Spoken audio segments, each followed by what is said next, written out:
नमस्कार, बहुत स्वागत है आप सभी का उत्तराखंड के बुलेटिन में। मैं हूं आपके साथ ज्योति यादव। चलिए बुलेटिन की शुरुआत करेंगे, लेकिन एक नजर डाल लेते हैं इस वक्त की हेडलाइंस पर।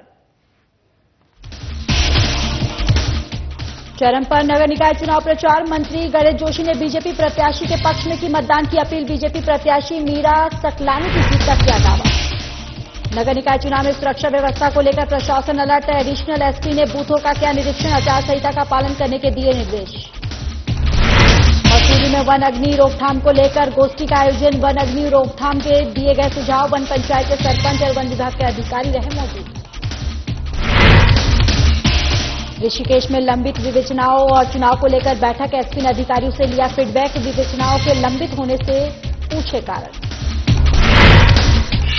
और कोटद्वार में वाहन चोरी का पुलिस ने किया खुलासा। शातिर चोर को गिरफ्तार कर भेजा जेल। आरोपी के कब्जे से 8 वाहन बरामद किए।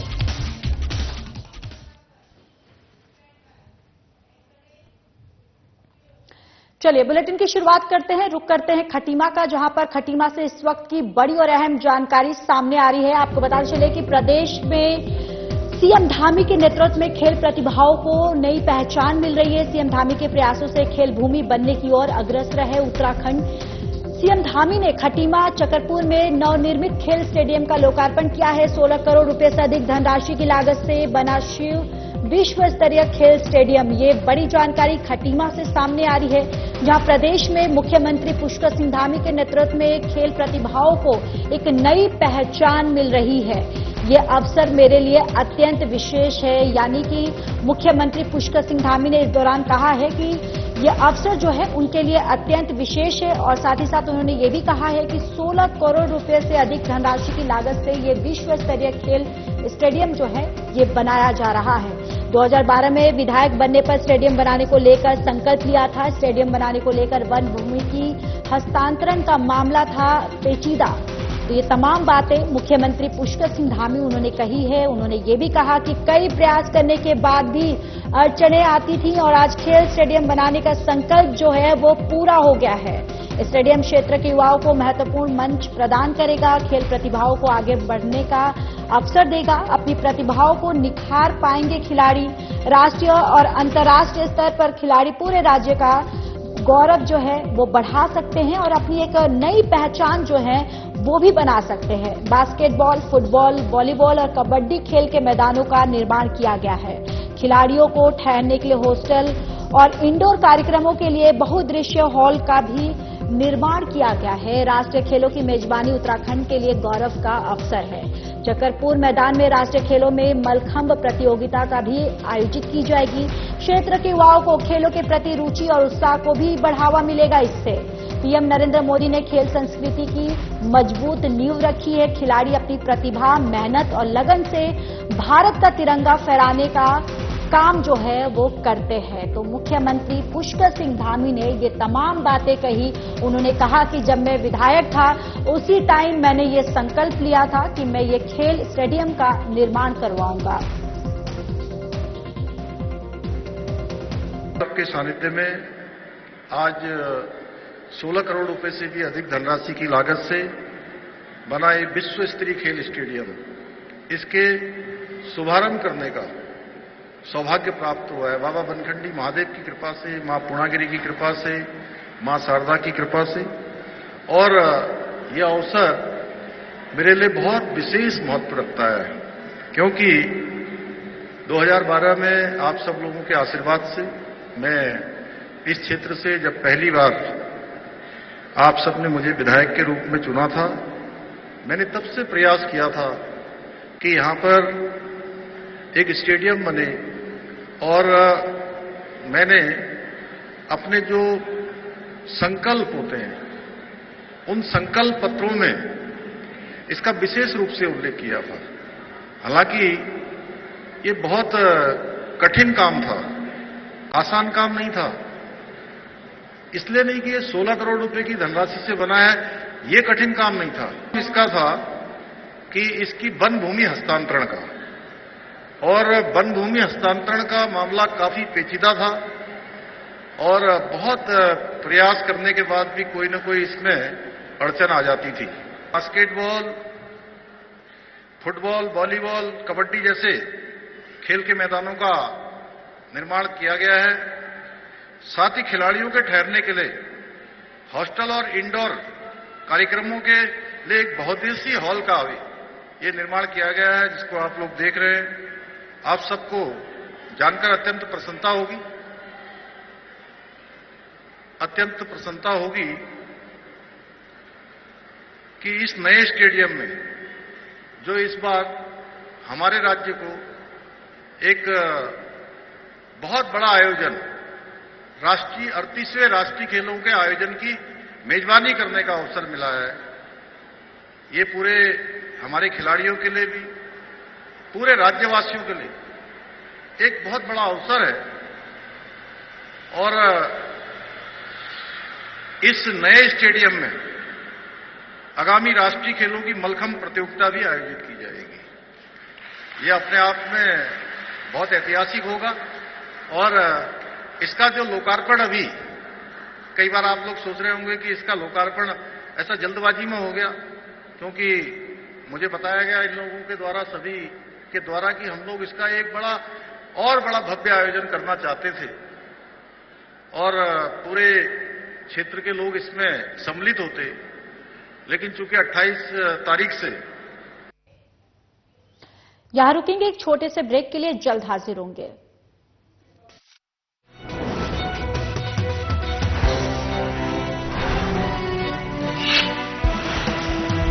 भूमि उत्तराखंड हर वर्ष गर्मियों के महीनों में लाखों चार धाम यात्रियों और श्रद्धालुओं का स्वागत करती है। सर्दियों में धामों के कपाट बंद हो जाते हैं, लेकिन इस दौरान भी चार धामों की पूजा अर्चना उनके शीतकालीन प्रवासों में अनवरत की जाती है, जहां बड़ी संख्या में तीर्थयात्री दर्शन के लिए आते हैं। ऊखीमठ के ओंकारेश्वर मंदिर में बाबा केदारनाथ, पांडुकेश्वर के योग ध्यान बद्री मंदिर में बद्री विशाल जी, खरसाली के यमुना मंदिर में मां यमुना और मुखबा के मुखी मठ मंदिर में मां गंगा का शीतकालीन प्रवास होता है। चार धाम के साथ साथ कार्तिक स्वामी, महासु देवता, मां हाट काली, जागेश्वर धाम, नैना देवी, कैची धाम सहित बहुत से धार्मिक पौराणिक महत्व के मंदिर हैं, जहां प्रतिवर्ष लाखों श्रद्धालु हर मौसम में शीश नवाने आते हैं। आइए आप भी इन सर्दियों में उत्तराखंड में आध्यात्म और पर्यटन का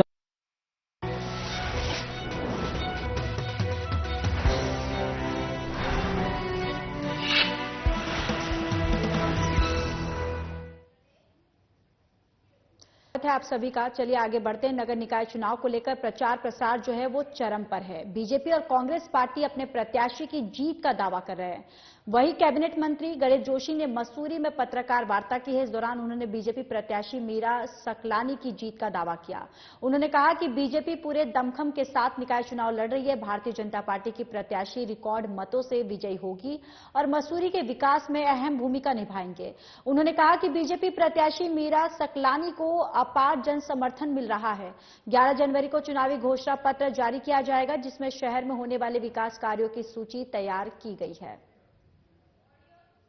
भारतीय जनता पार्टी पूरे दमखम के साथ, पूरी मुस्तैदी के साथ इस चुनाव को लड़ रही है और जितने यहाँ के मुख्य मुद्दे हैं, 11 तारीख को हम अपना चुनावी घोषणा पत्र जो मसूरी की बेहतरी के लिए उसको हम यहाँ पर जारी करेंगे और उसमें हम यहाँ के सभी मुख्य जो ज्वलंत मुद्दे हैं जिससे यहाँ का आम नागरिक त्रस्त है, हम उसमें समाहित करने वाले हैं। और मसूरी के लोग ये समझ चुके हैं कि अगर किसी गैर जिम्मेदार व्यक्ति को इस पद पर बैठा दिया जाए तो वो बैठकर क्या करता है। पिछले कार्यकाल में मसूरी की जनता इस चीज को बड़ी नजदीक से देख चुकी है, क्योंकि इस प्रकार के व्यक्तियों पर कोई कंट्रोल नहीं होता। क्योंकि मीरा जी एक राष्ट्रीय पार्टी की प्रत्याशी हैं और भारतीय जनता पार्टी अपने अनुशासन के लिए पूरे देश में जानी जाती है। जब एक अनुशासित पार्टी का कार्यकर्ता चेयरमैन जैसे गृहमंत्री पद पर होगा तो निश्चित ही जो मसूरी है वो अपने पुराने स्वरूप में आएगी। चलिए आगे बढ़ते हैं। आगामी नगर निकाय चुनाव को लेकर टिहरी पुलिस ने सुरक्षा व्यवस्था की जिम्मेदारी को अभी से संभालना शुरू कर दिया है।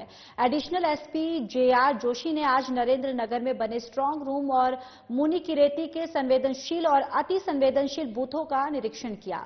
मौके पर एसपी ने अधीनस्थ अधिकारियों से सुरक्षा व्यवस्था का फीडबैक लिया और आचार संहिता का सख्ती से पालन करने के निर्देश दिए। क्षेत्र में लाइसेंसधारी शस्त्रों को भी जमा कराने के लिए कहा। असामाजिक तत्वों पर भी नजर रखने के निर्देश दिए। एसपी ने बताया कि चुनाव को प्रभावित करने और शांति व्यवस्था को भंग करने वाले असामाजिक तत्वों के खिलाफ कार्रवाई करने के निर्देश पुलिस को दिए हैं। जो लाइसेंसधारी शस्त्र जमा नहीं कर रहे हैं उनके खिलाफ एक्शन लेने के लिए भी कहा गया। निरीक्षण के दौरान मुनिकीरेती के इंस्पेक्टर रितेश शाह और नरेंद्र नगर थाना प्रभारी गोपाल दत्त भट्ट ने एसपी को भरोसा दिलाया कि चुनाव के दौरान सुरक्षा और अन्य व्यवस्थाएं दुरुस्त रखी जाएंगी।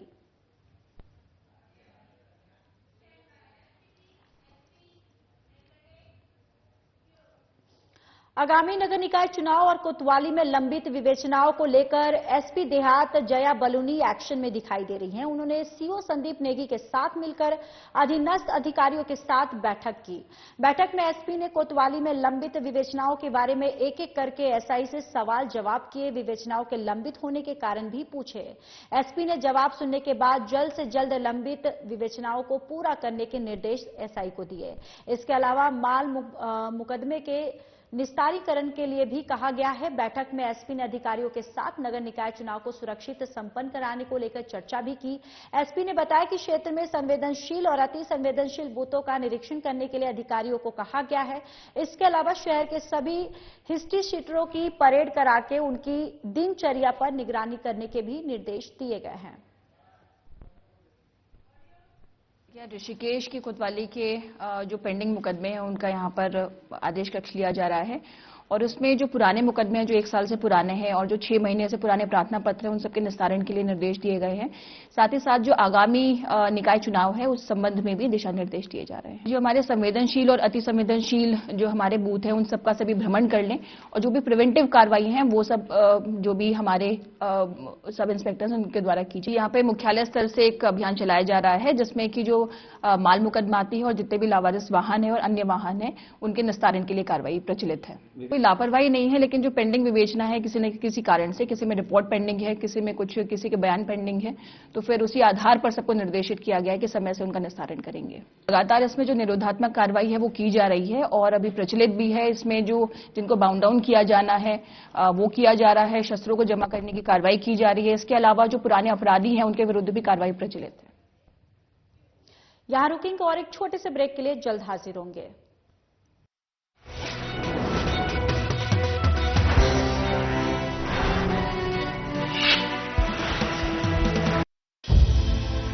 विंटर टूरिज्म का बेहतरीन केंद्र है उत्तराखंड। जहां नजर उठाएं प्राकृतिक सौंदर्य ही पाएं।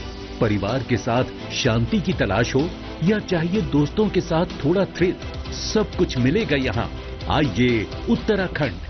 Eco tourism, wild life tourism, adventure tourism, हर तरह के विकल्प हैं मौजूद। जंगलों में लीजिए ट्रैकिंग का मजा, बर्फ से ढकी वादियों में स्कीइंग का लुत्फ, खूबसूरत रास्तों पर माउंटेन बाइकिंग, खुले आकाश में पैराग्लाइडिंग और रॉक क्लाइंबिंग का अपना है रोमांच।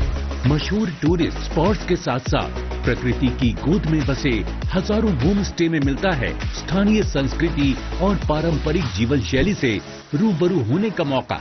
उत्तराखंड में हर अनुभव, हर गुजरा पल जिंदगी भर की यादें बन जाता है। आप भी उत्तराखंड में पर्यटन का आनंद उठाइए। आइए उत्तराखंड।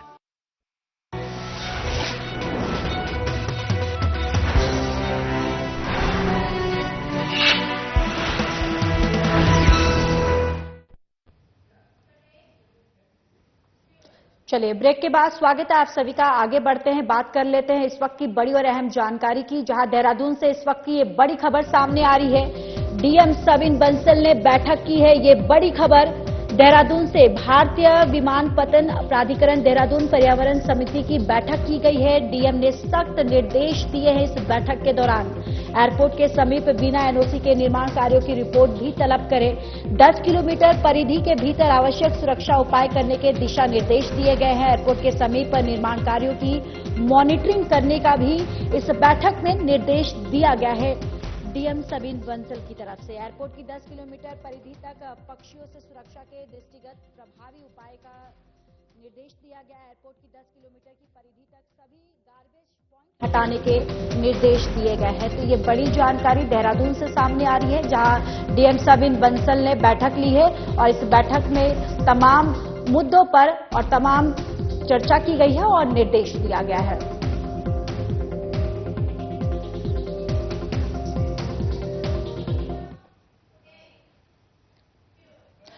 फायर सीजन को लेकर प्रभागीय वन अधिकारी अमित कंवर के नेतृत्व में गोष्ठी का आयोजन किया गया, जिसमें मसूरी रेंज के अधिकारी और कर्मचारियों के साथ ही ग्रामीण भी मौजूद रहे। इस दौरान सभी ने वन अग्नि की रोकथाम के लिए अपने सुझाव दिए और अपनी समस्याओं से भी अवगत करवाया। इस मौके पर एसडीओ उदय गौड़ ने जंगलों में लगने वाली आग से बचाव के लिए ग्रामीणों से सहभागिता बनाने की बात कही। प्रभागीय वन अधिकारी अमित कंवर ने वनों में लगने वाली आग पर काबू पाने के लिए स्वयंसेवी संस्थाओं से भी आग आने की यानी लगाने की यहां पर ना लगाने की अपील की और ग्रामीणों के सहयोग पर आग पर काबू पाने के काम पर भी अपील की है। प्रभागीय वन अधिकारी अमित कंवर ने बताया कि 11 फरवरी से फायर सीजन शुरू हो जाता है, जिसको देखते हुए आज वन पंचायत के सरपंचों और वन विभाग के अधिकारियों और कर्मचारियों के साथ बैठक आयोजित की गई। उन्होंने कहा कि फायर उपकरणों के लिए स्वयंसेवी संस्थाओं से भी वार्ता की जा रही है और मसूरी वन प्रभाग भी ग्रामीणों को जागरूक कर रहा है। 15 फरवरी से जो है वो स्टार्ट होने वाला है और अभी जो है प्री फायर सीजन अभी चल रहा है। तो आज हमने जो है ये प्रभाग स्तर पे एक बैठक आयोजित की, जिसमें जो नवनियुक्त हमारा स्टाफ है जो ट्रांसफर होकर दूसरी जगहों से आया है उनको बुलाया गया। साथ में कुछ वन पंचायतों के सरपंच जो हैं उनको भी बुलाया गया। तो इसमें जो है जो पिछले फायर सीजन में हमारे अनुभव रहे या जिस चीज़ में हमको इम्प्रूवमेंट की आवश्यकता है, तो उस चीज़ पे आज जो है वो मंथन किया जा रहा है और जो हमारे अनुभवी लोग हैं उनके द्वारा जो है अपने एक्सपीरियंस भी जो है इसमें शेयर किए जा रहे हैं। कंट्रोल करने में एक मेजर जो है उनका योगदान रहता है, जिसमें हमारे जो इंस्टीट्यूशन है ग्रामीण लेवल पे, जैसे वन पंचायतें हैं और हमारी जो ग्राम स्तरीय समितियां हैं, उन सबको जो है आज इस कार्यशाला के माध्यम से जो है उनको एक्टिवेट करने का प्रयास किया जा रहा है।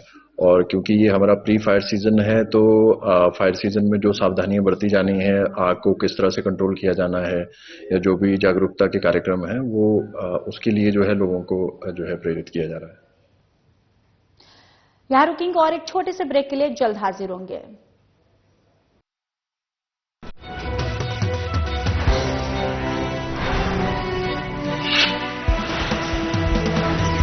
देवभूमि उत्तराखंड अब खेल भूमि बनने को है तैयार।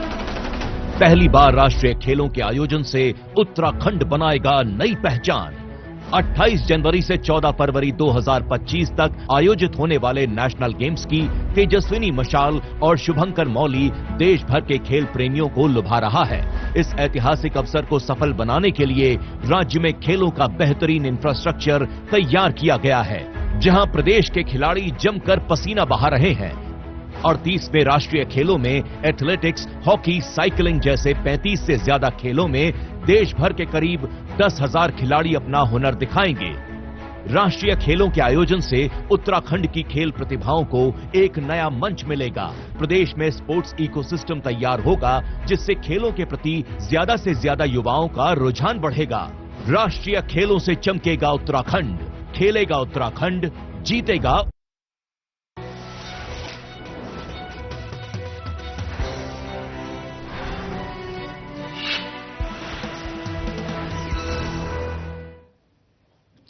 ब्रेक के बाद स्वागत है आप सभी का। चलिए आगे बढ़ते हैं। कोटद्वार पुलिस ने वाहन चोरी की घटनाओं का खुलासा किया है, जहां 2 पहिया वाहन चुराने में माहिर शातिर चोर को पुलिस ने चोरी के 8 वाहनों के साथ गिरफ्तार किया है।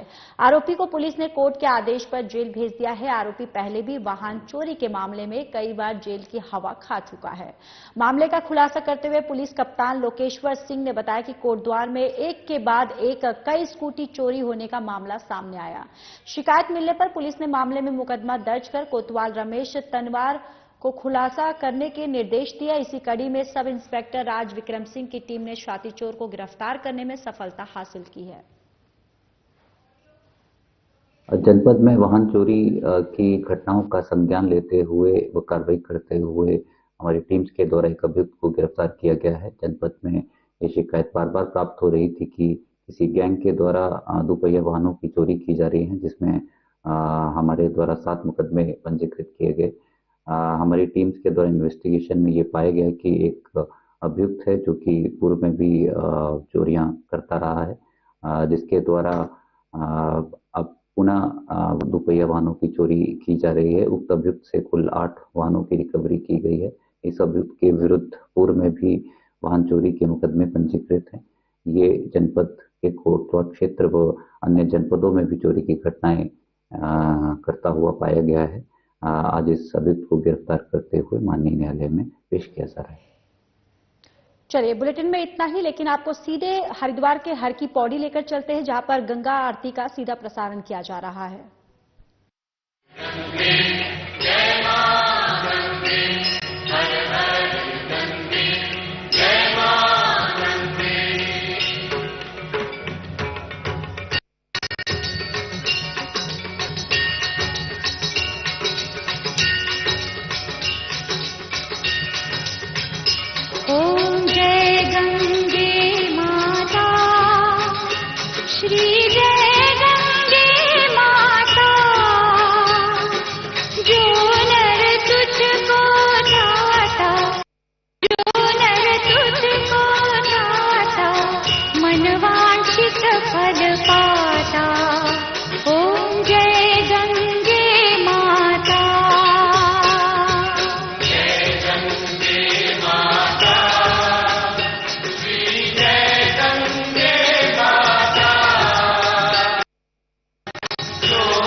परम गति पाता।